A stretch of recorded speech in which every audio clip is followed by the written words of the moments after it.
안녕하세요. 오늘도 사연살롱을 찾아주셔서 감사합니다. 저는 천사 같은 아들과 함께 살고 있는 워킹맘입니다. 항상 다른 사람의 기막힌 사연들을 듣기만 하다가 제가 이렇게 제 사연을 보내게 되다니 이런 날도 오는군요. 참 감회가 새롭네요. 사연살롱의 사연을 들을 때마다 저 역시 남들과 다르지 않은 평범한, 아니 남들처럼 지긋지긋한 결혼살이를 이어간다고 생각하며 카타르시스를 느끼곤 했는데요. 이번엔 저에게 일어났던 아주 기가 막혔던 이야기를 여러분께 들려드리며 제 이야기를 들어주시는 분들께 즐거운 시간을 선사해 드리고 싶네요. 그리고 그 일을 겪은 후 아들과 함께 힘차게 살아가려는 저를 응원해달라는 부탁도 드리고 싶고요. 저는 어렸을 적 미국에서 태어나 거기서 10년 동안 거주하다가 한국으로 돌아온 제 나이치고는 조금 특이한 유년 시절을 겪으며 자랐어요. 금융 관련 회사에 다니시던 아빠의 직장 때문이었죠. 한국으로 다시 돌아올 때는 이사직에 올라가게 되면서 저희 아빠는 그 전보다 더 많은 돈을 버실 수 있게 되었어요. 덕분에 엄마와 저희 언니, 저는 부족함 없는 삶을 누릴 수 있었죠. 하지만 너무 열정적으로 일을 하셔서 그랬는지 저희 아빠는 48세라는 젊은 나이에 간암을 얻고 세상을 떠나고 마셨습니다. 아빠와 결혼한 뒤 전업주부로만 살아오셨던 엄마는 아직 고등학생인 언니와 중학생인 절 보며 눈앞이 아득해지셨다고 해요. 당시 엄마는 저희 두 자매의 대학 등록금부터 결혼 자금까지 전부 지원해 주려면 돈을 벌어야겠다는 욕심이 나셨던 모양입니다. 그래서 친구의 지인을 통해 좋은 투자처가 있다는 말을 듣고 덜컥 돈을 넣었다가 그만 큰 사기를 당하고 말았어요. 그 큰 계기로 인해 저희 집 경제력은 급격하게 기울어지고 말았죠. 그때 저희 가족이 더 이상 무너지지 않을 수 있도록 기둥이 되어주었던 건 바로 저희 언니였어요. 큰 돈을 잃고 사색이 되어 몇 날 며칠 동안 밥도 제대로 못 드시는 엄마에게 먼저 다가가 일으켜 세워준 것도 바로 언니였죠. 엄마 괜찮아. 이 집 팔고 작은 집으로 이사가면 돼. 월세방이어도 괜찮아. 그 돈 날렸다고 해서 우리 인생이 망한 게 아니야. 아직 남은 아빠 유산으로 나랑 지은이 대학 등록금은 충분히 나와. 그치만 너희 대학 가면 생활비도 있고 자취라도 하게 되면 보증금은 어떻게 하니? 또 결혼자금도 있고.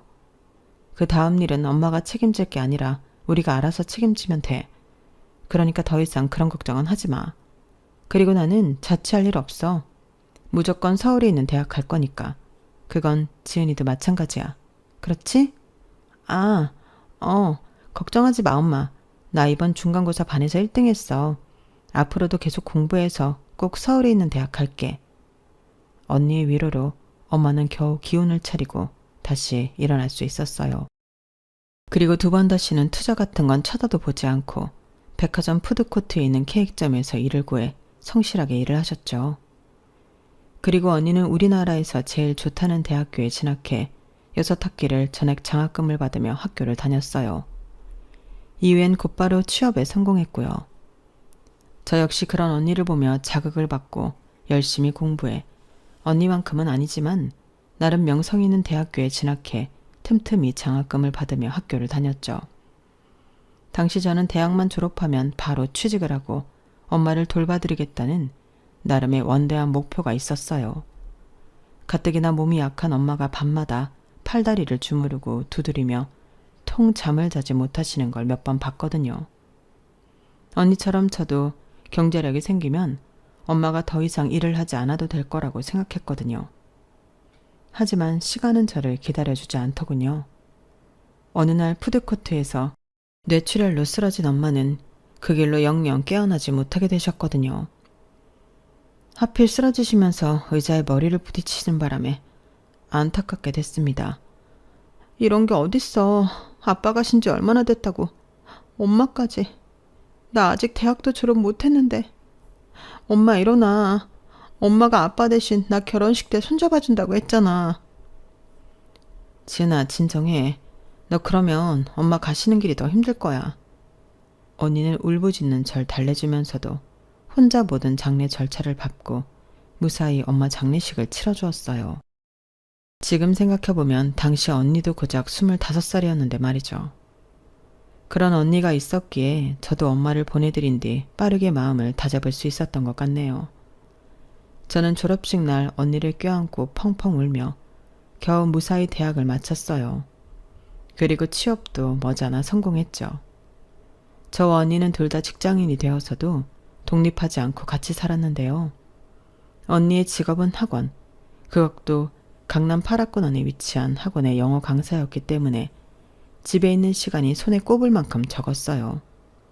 거의 저 혼자 사는 것과 다를 바가 없었죠. 그래서였을까요?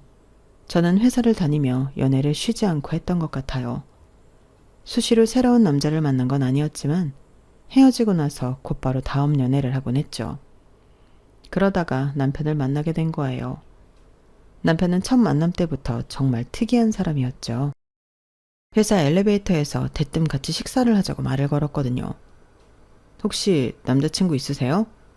아니요, 왜요? 지금 식사하러 가시는 길이죠? 지하 1층? 네. 구내식당 가는 거면 식사 같이 할까요? 보아하니 혼자 식사하시는 것 같은데. 저도 혼자 먹어야 되는데 제가 혼자 밥 먹는 거 되게 싫어하거든요. 전 영업 B팀 장세진이에요. 신분 확실하죠? 남편은 대시를 하는 건지 밥만 먹자는 건지 애매하게 굴며 식사를 같이 하더니 식사를 마치고 나올 때엔 대뜸 내일은 언제쯤 식사를 할 거냐고 물어보더군요. 그건 왜요? 시간이 딱히 정해져 있지 않아서 모르겠는데요. 번호 달라고 하면 안 줄 거잖아요. 줄 거예요? 그럼 다음 식사는 밖에서 하고요. 제가 여기 근처에 곱창 기가 막히게 하는 곳 알거든요.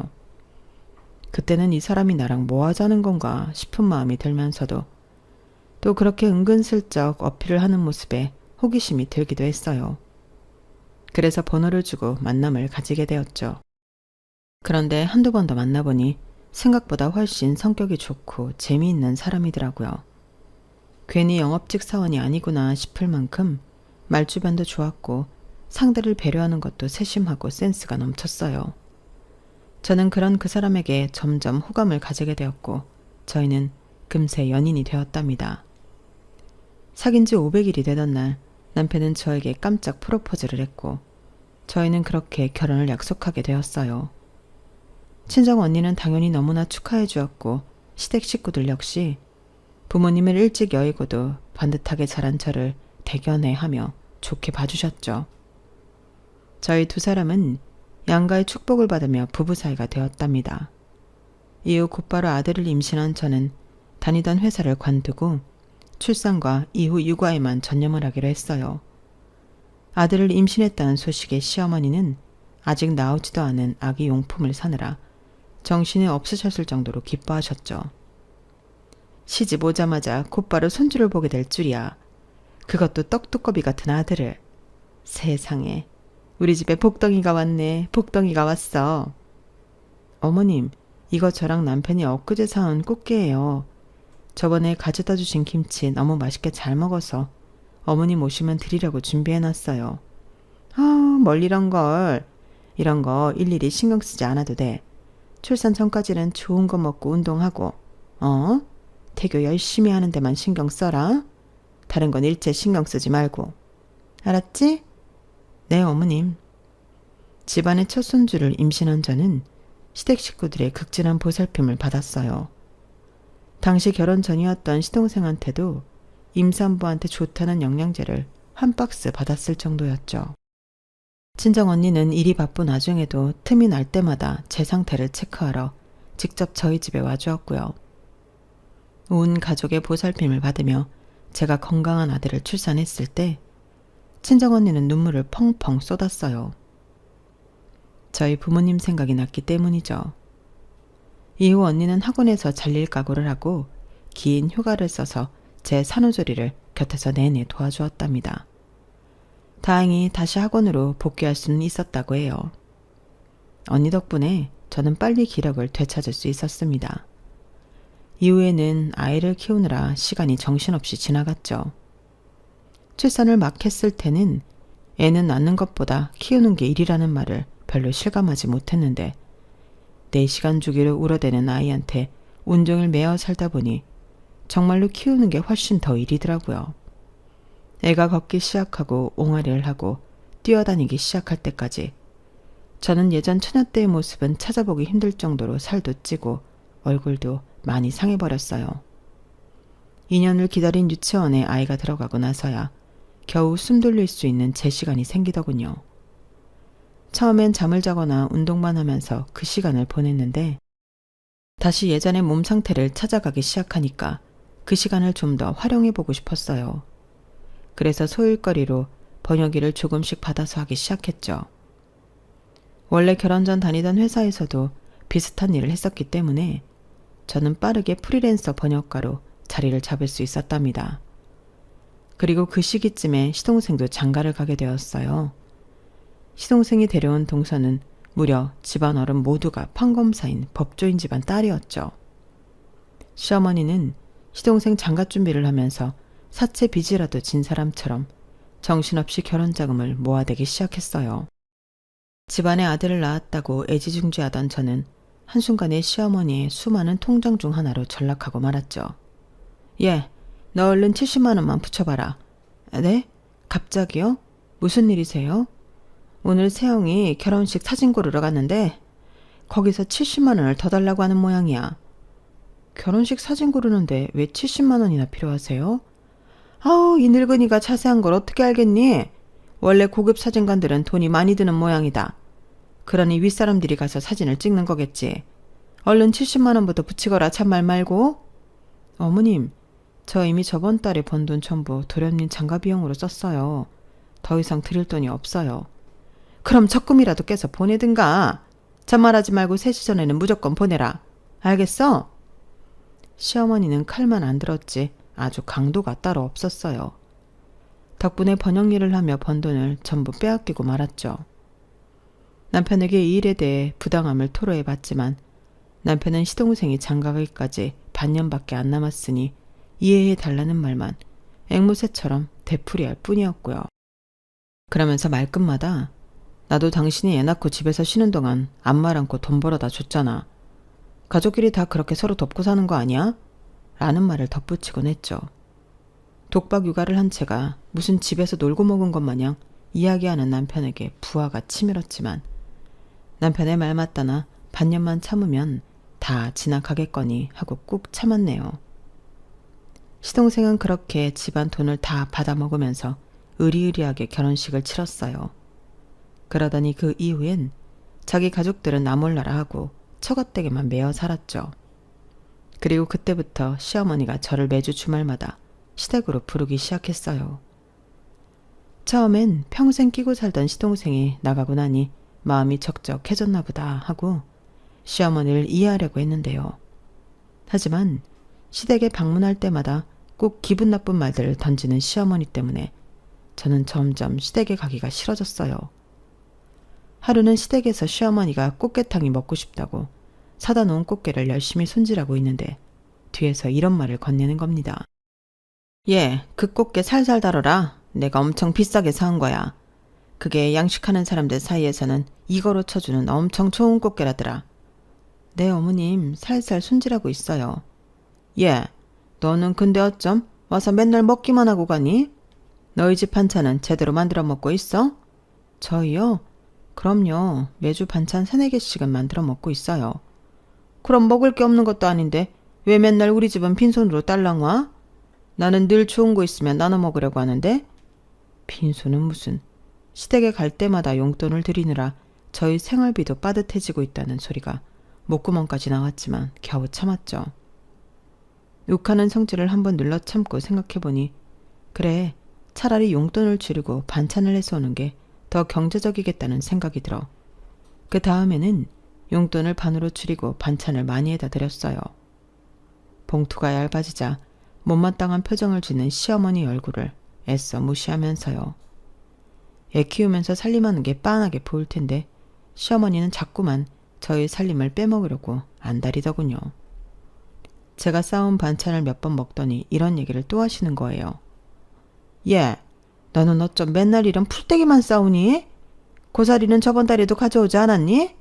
이거원, 가족들을 말려 죽일 참인지. 요즘 나물이 얼마나 비싼데요. 그리고 이런 걸 많이 먹어야 건강해진다고. 유명한 사람들은 죄다 채식만 하잖아요. 채식? 그럼 앞으로도 이렇게 풀떼기만 가져오겠다는 거야? 이래가지고 내 손주랑 내 아들이 건강하게 잘 살지 모르겠구나. 에휴, 늙은 시엠이 굶겨 죽이는 것도 아니고 옛날 같았으면 어른상에 고기 하나 없다고 바로 등짝 맞았을 일이다. 그래, 나도 당신이 해준 갈비찜 좀 먹어보자. 신혼 때는 자주 해주더니 요즘은 그거 통 안 해줬잖아. 저는 기분이 나빠서 속으로 화를 삭히고 있는데 눈치 없는 남편은 그 와중에 반찬 타령이나 하고 있더라고요. 가뜩이나 점점 시어머니가 시댁으로 불러들이는 일이 잦아져 주말마다 시댁에 가는 게 당연한 일정인 것처럼 굳어졌는데 이제는 시어머니의 시실코콜한 잔소리까지 들으며 매주 다양한 고기 반찬을 해다 바쳐야 하는 상황이 되어버리고 말았죠. 시어머니는 점점 더 노골적으로 먹고 싶은 음식을 요구했고 저는 늘 그걸 다 맞춰서 가져가야만 했어요. 이대로는 생활비가 다 바닥이 나겠다 싶었던 저는 번영일을 늘려서 할 수밖에 없었고 늘 피곤한 몰골이 될 수밖에 없었는데요. 그러던 중 하루는 청천벽력 같은 소식이 들려왔어요. 남편이 회사에서 정리해고를 당한 겁니다. 이제 고작 40 넘은 남편의 정리해고 소식에 저는 큰 망치로 머리를 맞은 것처럼 머리가 굳어버렸어요. 뭐? 정리해고? 해고? 그럼 회사를 더 못 나간다고? 왜? 무슨 일인데 대체 왜? 지금 시국이 시국이라서 해외 거래처 전부 나가리 됐으니까 그렇지. 해외 거래가 안 되는데 회사가 돈을 어디서 버냐고. 아니 그렇다고 해도 그렇지. 이렇게 일 잘하던 사람을 헌시짝 버리듯이 버려? 그래도 되는 거야? 걱정하지 마. 해고로 처리됐으니까 실업급여는 나온대. 지금 그게 문제가 아니잖아. 해고를 당해도 천하태평한 남편 때문에 저는 우라통이 터지는 것 같았어요. 없던 화병도 생길 정도였죠. 당장 아파트 이자며 공과금, 보험료 등 나갈 돈이 한둘도 아닌데 말인데요. 게다가 애까지 키울 생각을 하니 저는 눈앞이 막막해졌죠. 그동안 시동생 결혼이니 시어머니 반찬이니 뭐니 하면서 제가 일하다 번 돈을 전부 써버렸으니 저축해놓은 돈도 없었거든요. 결국 저는 친정 언니한테 돈을 조금 빌릴 수밖에 없었죠. 친정 언니는 제가 빌려달라는 돈보다 훨씬 더 많은 돈을 빌려주면서 걱정을 한가득 하더라고요. 요즘 경기가 너무 안 좋아져서 힘든 사람들이 너무 많더라. 제부도 힘든 마음일 텐데 네가 잘 다독여줘. 언니 고마워. 다 잘 될 거니까 걱정하지 말고 또 도움 필요하면 언제든지 연락해. 알았지? 알았어. 상황 괜찮아지는 대로 이 돈 꼭 갚을게 언니. 그동안 애 키우면서 친정 언니랑은 연락이 뜸해졌었는데 대뜸 돈을 빌려달라는 요청에 이렇게까지 도움을 주니 제 스스로가 더 부끄러웠죠. 친정 언니는 한사코 돈 갚지 않아도 된다고 이야기했지만 저는 그날 이후로 잠을 줄여가면서까지 일을 늘려 돈을 벌었어요. 그리고 그런 와중에도 눈치 없이 주말마다 시댁으로 불러대는 시어머니께도 단호하게 이야기했죠. 이제 자주 못 간다고요. 뭐? 이제 안 온다고? 아니 왜? 저희 살림 빠듯해요 어머님. 저 혼자 버는 걸로 애 키우고 저희 세 식구 살림해야 하는데 매주 호화스러운 반찬들 하고 있을 수가 없네요. 그래서 지금 너 먹고 살기 힘들다고 시애미부터 고려장 하듯 내팽개 치겠다는 거야? 어머님 아들이랑 손자 챙기려고 이러는 거예요. 그리고 어머님 혼자 지내시기에 살림도 넉넉하시면서 무슨 그런 소리를 하세요. 지금은 저희가 더 힘들어요. 제가 전과 다르게 단칼에 딱 잘라 거절을 하자 시어머니는 입을 삐죽거리긴 해도 더 이상 군소리하진 않더군요. 하지만 그 다음부터는 본인이 직접 저희 집으로 오기 시작했어요. 결국 저는 내 사람 몫의 살림을 해야만 했죠. 그것만 해도 버거운데 얼마 안 가서 입이 하나 더 늘게 되었어요. 시동생이 이혼을 당하고 다시 집으로 돌아온 거였죠. 으리으리한 부잣집에 갔다 오면서 왜인지 빈털터리로 왔더군요. 나중에 들어보니 지 형 동생 아니랄까봐 회사에서 해고를 당하면서 그 빌미로 가차없이 이혼을 당했다고 하는데 왜 해고를 당했는지 자세히는 못 들었네요. 어쨌든 그 잘난 처가댁도 직장도 잃은 채로 대책 없이 집으로 돌아온 시동생은 주말마다 시어머니와 함께 저희 집을 드나들었어요. 두 사람은 집에 돌아갈 때마다 저희 집 냉장고에서 멸치 한 봉지라도 집어갔고요. 결국 저는 5사람분의 살림을 하게 되었고 몸이 남아나지 않을 정도로 일을 할 수밖에 없었답니다. 당시 저는 몇 개월만 그렇게 버티면 남자들이 알아서 제 경제활동을 다시 할 줄 알았어요. 당연히 그럴 줄 알았죠. 하지만 1년이 지나고 2년이 지나도 태평하게 놀고만 있더라고요. 하루 종일 게임만 하면서요. 그 사이 저는 친정언니한테 2번 더 돈을 빌렸고 일을 받는 회사가 늘어난 결과 단가가 센 일들을 받을 수 있게 되었어요. 2년 만에 시간당 받는 돈이 2배 가까이 많아진 저는 시댁 식구들이 맨날 콩나물 무침만 먹는다고 불면 소리를 해도 귀를 딱 닫고 허리띠를 졸라맸습니다. 그렇게 아낀 돈으로 친정 언니한테 빌린 돈을 조금이라도 갚을 생각이었어요. 그러던 와중에 친정 언니한테 먼저 전화가 오더군요. 그 내용은 제 예상과는 전혀 다른 내용이었죠. 여기 땡땡병원입니다. 가족분 되시죠? 오늘 오후 12시 40분 권지혜 씨가 사망하셨습니다. 그 다음은 무슨 정신으로 병원까지 달려갔는지 모르겠어요. 저에게 단 하나 남은 가족이었던 친정 언니가 세상을 떠났다니. 길바닥에서 저는 몇 번이나 다리가 풀려 주저앉았다 일어나기를 반복했던 것 같네요. 친정 언니가 살던 집 근처 마트는 굉장히 급한 경사가 진 골목길에 있었는데요.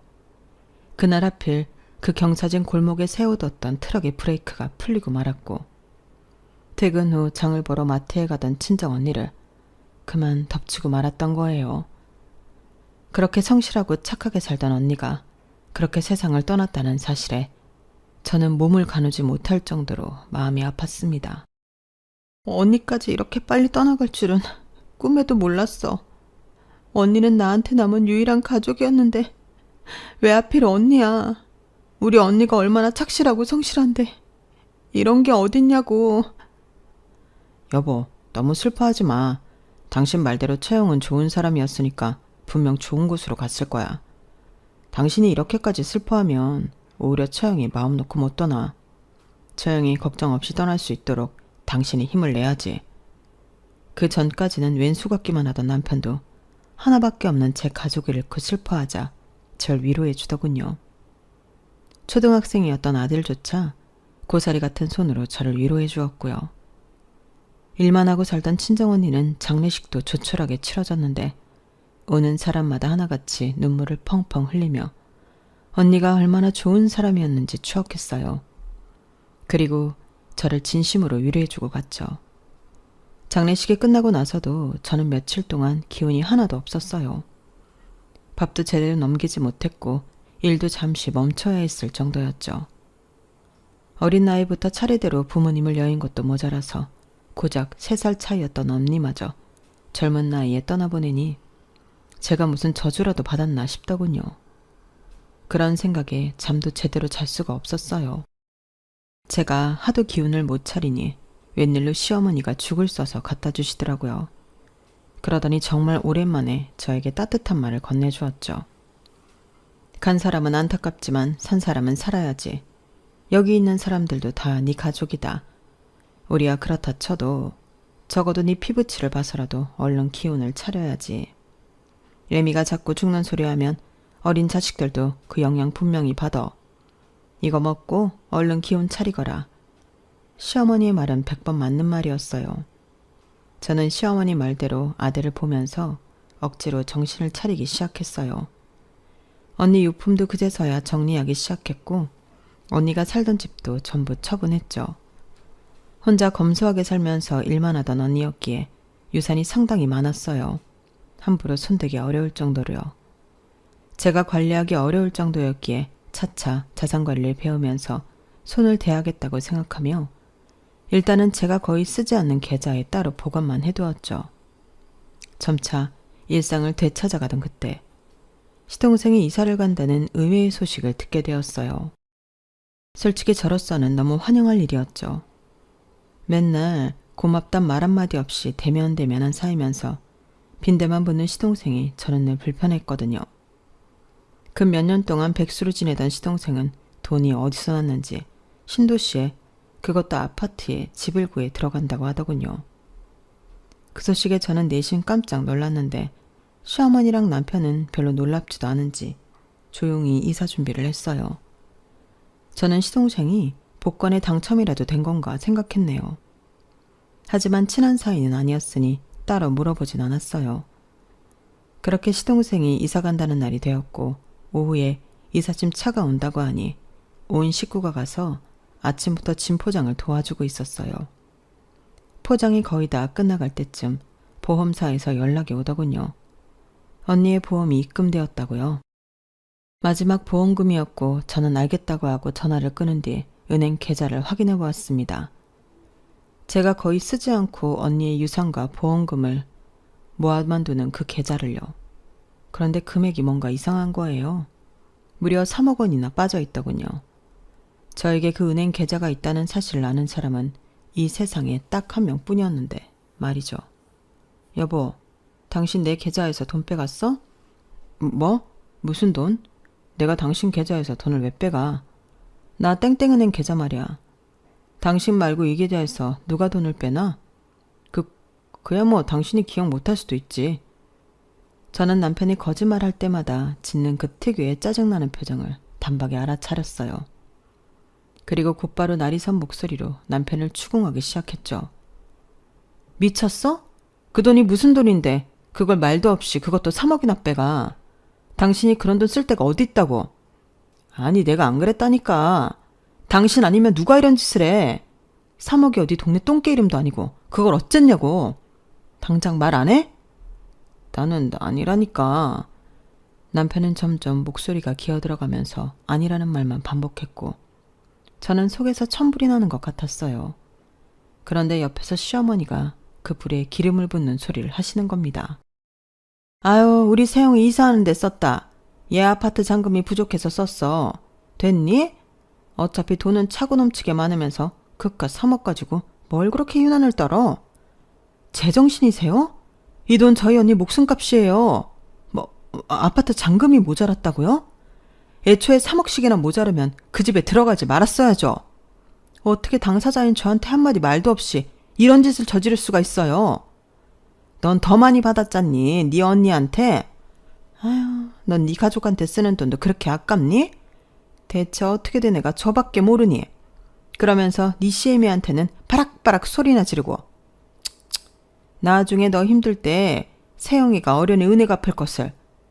이 나이에 아직도 배 쓰면서 무슨 수로 3억을 갚아요? 말이 되는 소리 하세요.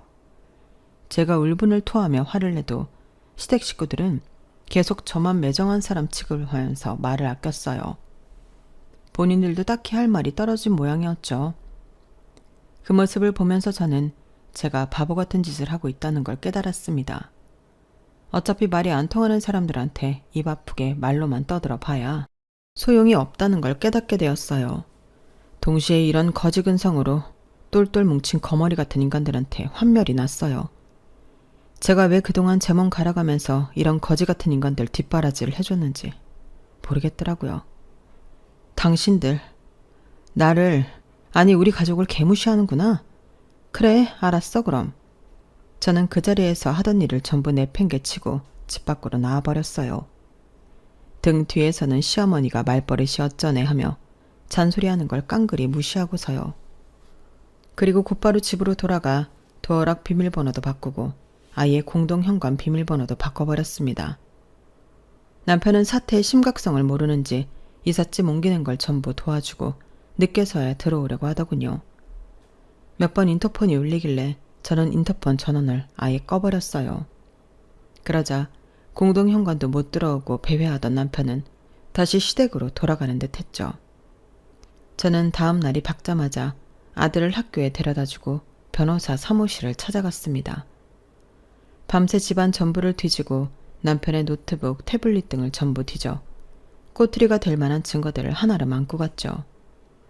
변호사는 그 중에서 절반만 증거로 쓸 수 있다고 하더군요. 뭐 상관없었습니다. 저는 쓸 수 있는 소장은 모두 작성한 뒤 그 다음엔 아예 호텔로 들어가 버렸어요.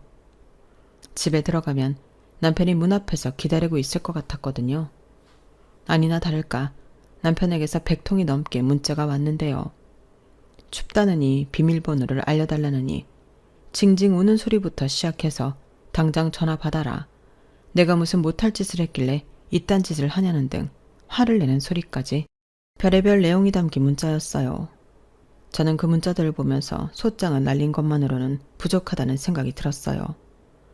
법으로 한 죗값을 치르는 건 사실상 본인들이 저지른 짓을 주워 담는 것일 뿐이지 진정한 벌은 아닌 것 같았거든요.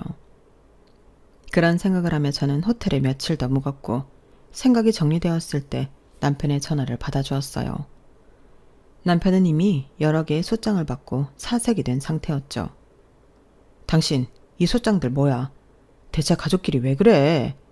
내가 그 돈은 앞으로 일해서 차차 갚을게. 이거 진짜로 진행할 거 아니지? 내가 왜 당신 가족이야? 피 한 방울 안 섞였는데. 이혼 도장만 찍으면 곧바로 남남 아닌가? 일단 만나서 얘기해. 당신 지금 너무 화나서 이러는 거지. 막상 만나서 얼굴 보고 이야기하고 풀면 생각 달라질 거야. 일단 그래 만나나 보자. 내가 내일 점심때쯤에 어님 댁으로 갈 테니 거기서 만나. 저는 할 말만 마치고 그대로 전화를 끊어버렸어요. 약속을 했으니 더 이상 다른 연락은 오지 않더군요. 저는 다음날 점심때쯤 시댁 식구들을 보러 갔어요. 7층까지 굳이 올라가지 않고 현관 앞에서 세 사람을 만났죠.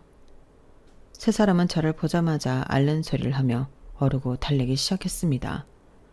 아니 얘 서운한 점 있으면 우리한테 얘기를 하지. 무슨 소장이니 고소니 이런 걸 다 보내고 그래. 가족끼리 대화로 풀면 될 일을. 그래 당신 여기서 이러지 말고 일단 올라가서 얘기하자. 여기까지 왔는데 왜 길바닥에서 보자고 해. 얼른 올라가자. 형수 저 다음 주에 면접 2군데나 잡혔어요. 이제 다시 일하려고요. 저 이제 더 이상 백수 아니에요. 형수한테 빌린 돈 그거 앞으로 일하면서 차차 갚아 나갈게요. 걱정하지 마세요. 그때도 분명히 세영이가 이래서 갚는다고 그랬는데 그 얘기는 못 들은 게야? 분명 갚는다니까. 얘는 무슨 우리가 네 돈 훔치게라도 한 것처럼 그러니. 얼른 오해 풀었으면 그 보낸 것들 전부 취소하거라.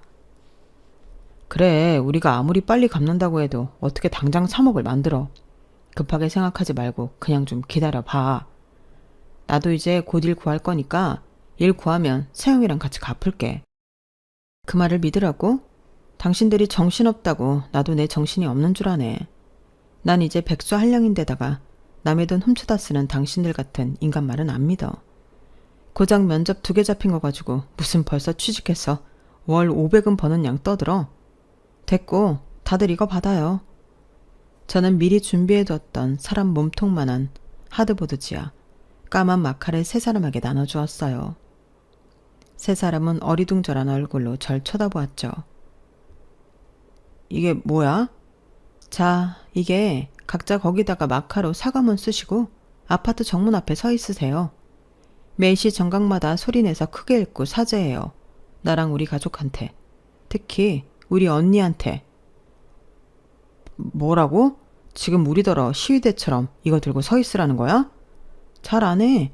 지금 써서 나가면 앞으로 2시, 3시, 4시에 딱 맞춰서 읽으면 돼. 무슨 이런 해괴망측한 짓을 시켜. 당신 지금 뭐 하자는 거야? 이걸 하면 나한테 갚아야 하는 돈을 좀 탕감을 해주고 아니면 말고 없던 일로 하든지. 갚을 돈을 깎아준다는 말에 세 사람은 밥국에 눈알만 굴릴 뿐. 더 이상 아무 말도 하지 않았어요. 저는 준비해온 계약서도 세 사람에게 나누어 주었습니다. 자, 여기 받아요. 거기 적힌 대로 각자 반성문을 들고 서 있다가 정각마다 소리내서 읽으면 소정의 금액을 탕감해 줄 거예요. 제 사인은 미리 해놨으니까 당신들 사인도 하세요. 싫으면 말고요. 처음엔 세 사람 모두 이런 걸 왜 하냐면서 볼멘 소리를 했어요. 저는 그럼 얘기 다 끝났다며 미련 없이 가방을 챙겨들었죠. 제가 진짜 가버리려고 하니 세 사람은 우물쭈물하다가 결국 사인을 하더군요. 그리고 각자가 잘못한 내용을 마카로 큼지막하게 적기 시작했어요. 그걸 보니 지들도 뭘 잘못하고 있었는지는 알고 있었더라고요. 세 사람은 자신들의 잘못이 대문짝만하게 적힌 종이를 온몸에 내걸고 아파트 정문 앞으로 향했습니다. 그리고 정말로 3시간 동안 서 있었어요. 시계가 2시, 3시, 4시를 알릴 때마다 큰 소리로 자기들이 잘못한 내용을 차례대로 외쳤고요. 저는 아내의 통장에서 몰래 3억을 빼돌려 동생에게 주었습니다. 그리고 지난 3년 동안 백수로 살면서 살림 육아는 손도 안 대고 게임만 하고 살았습니다. 아내에게 큰 잘못을 했습니다. 저는 지난 2년 동안 형과 형수 집에서 밥만 얻어먹고 고맙다는 말 한마디도 하지 않았습니다. 그리고 형수 돈 3억을 빼돌려 제 명의의 신도시 아파트를 마련했습니다. 저는 그동안 며느리한테 매주마다 용돈과 반찬, 세대 휴지 같은 살림을 무제한으로 받아왔으며 더 좋은 걸 달라고 요구까지 하였습니다. 그리고 아들 둘을 잘못 키워 며느리한테 빈대짓을 하게 했습니다. 제 잘못입니다. 아파트 정문 앞에는 큰 마트도 있고 초등학교랑 중학교도 있었어요. 게다가 맞은편 아파트의 후문도 마주보고 있었죠. 그러다 보니 수많은 사람들이 오고 가면서 그 3사람을 전부 쳐다보고 구경했답니다. 애들은 낄낄대면서 자기들끼리 쑥덕거리기까지 했고요. 3사람은 얼굴이 홍당무처럼 벌개졌죠. 그러면서도 또 3억 빚은 무서운지 끝까지 버티긴 하더라고요. 그 꼴을 보아하니 그제서야 좀 고소하다는 생각이 들더군요. 약속한 3시간이 지나고 3사람은 후다닥 종이를 벗어 던지고 저에게 왔어요. 자, 네가 시킨 대로 했다. 네, 원. 동네 창피해서. 어쨌든 그럼 이제 빚은 없는 거지? 무슨 소리세요? 제가 빚을 전부 없애준다고 했나요? 소정의 금액만 깎아준다고 했지. 알았어. 얼른 깎아줘. 당신 얼마 깎아줄 거야? 2당 1장씩 빼줄게. 그게 얼마야? 3천? 3억? 맞아, 3천. 진짜? 자, 여기 3천. 받아가. 제가 3사람 앞에 1,000원짜리 3장을 곱게 뿌리자 3사람은 즉시 불같이 화를 냈어요. 뭐라고? 3,000원? 지금 장난해? 그런 게 어딨어. 형수, 이거 사기예요. 저희한테 계약서도 써서 줬잖아요. 그래요, 그 계약서. 제가 분명히 소정의 금액을 탕감해준다고 했잖아요. 언제 많은 금액을 탕감해준다고 했어요? 3사람은 눈이 벌개져서 후다닥 계약서를 꺼내 읽어보더군요. 시시각각으로 망연자실한 표정으로 변하는 3사람을 뒤로하고 저는 유유히 미리 불러둔 택시에 올라탔어요. 3사람의 멍청한 얼굴이 망연자실해지는 광경을 구경하고 나니 속이 다 편안해지더라고요. 그날 호텔로 돌아와서 아들과 함께 2다리 쭉 뻗고 얼마나 단잠을 잤는지 몰라요. 저는 그 뒤로 3사람이 아무리 울고불고 매달려도 한치 흔들림 없이 이혼이며 고소 등 법적 문제를 전부 처리해 나갔어요. 시동생 명의의 집은 가압류가 들어가 시동생은 새 집을 얻자마자 홀라당 빼앗기고 말았어요. 남편은 경제사범으로 이름에 빨간 줄이 생겨버렸고 저에게 가져간 돈을 도로 뱉어냈을 뿐만 아니라 이혼 위자료도 탈탈 털어서 줘야만 했습니다. 그리고 앞으로 약 10년 동안 아들의 양육비까지 지불해야 했죠. 게으르고 멍청한 데다 심보까지 고약한 그 3사람은 결국 갖고 있던 집까지 처분하고 단칸방에 셋이 함께 산다고 하더군요. 남편과 시동생은 대리운전을 하면서 돈을 벌고 있고요. 그 인간들의 근황을 별로 알고 싶진 않았지만 전 남편과 전 시어머니가 하도 우는 소리를 해서 억지로 다 알아버렸네요. 시댁 식구들의 시끄러운 소리를 듣고 싶지 않았던 저는 지금은 3사람의 연락처를 모두 차단한 상태예요. 지금은 눈에 넣어도 아프지 않을 아들과 함께 둘이 새로운 삶을 살아가고 있답니다. 언니의 유산과 보험금, 시댁에게서 받은 보상금 및 위자료들을 전부 합치니 저는 18억이라는 엄청난 금액을 보유하게 되었어요. 저는 그 돈을 의미 있게 쓰기 위해 지난 몇 개월 동안 열심히 공부를 했고 지금은 형편이 어려운 학생들을 지원해주는 장학금으로 사용하기 시작했답니다. 아이들을 가르치는 일을 오랫동안 해왔던 언니라면 아마 그 돈이 이렇게 쓰이길 원했을 것 같아서요. 제 이야기는 이렇게 마무리가 되었어요. 모쪼록 듣는 분들께 좋은 감정으로 들렸길 바랍니다.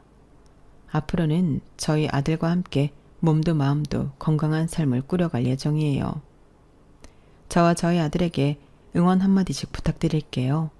감사합니다. 건강하세요. 여러분, 사연 댓글에 응원과 현명한 조언 부탁드려요. 좋아요와 구독은 저에게 큰 힘이 됩니다. 오늘도 좋은 일 가득하세요.